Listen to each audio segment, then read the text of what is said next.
The Tudors are currently the rock stars of the history community. That is to say, just about everyone has heard of Henry VIII and the Six Wives, Elizabeth I, Gloriana, and the age of Shakespeare. They know of the Tudors through movies, through television series, historical novels. I always told my classes that if I had $1 for every historical novel written about the Tudors, I'd have retired 20 years earlier.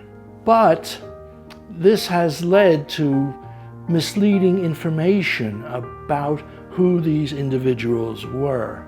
For example, it's now fairly well accepted among historians that Henry VIII was a predator. He was an awful person. He repaid loyalty to him with the execution of his servants. It doesn't pay to think of, oh, isn't this cute, Henry VIII and the Six Wives.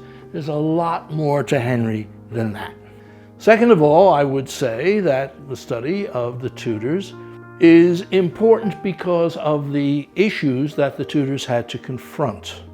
The Tudors were, especially Henry VIII, inaugurated the long process of Reformation of church and state, a period that caused great religious and indeed social upheavals.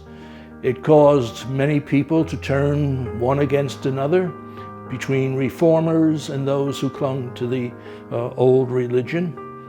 And third of all, the Tudors had to preside over a changing European background in which England, which in the 14th and 15th centuries had not been a real player in European politics, now in the 16th century become so. I have to say that I love the Tudors.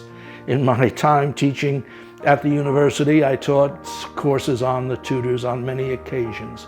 And they do have a certain flamboyance. They have personalities, great political personalities like Thomas Cromwell, the hero of Wolf Hall, or Thomas More, the hero of A Man for All Seasons.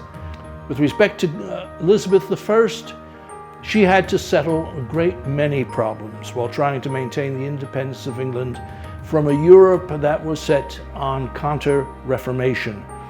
And it was her activities and eventually the defeat of the Spanish Armada that caused England to become a Protestant nation. It would never, ever again be a Catholic nation. And so the national identity of England was forged in these controversies and challenges and battles. So please join me. Let's look at the context. Let's look at the realities of this. Let's see where you will not be surprised at what we look at.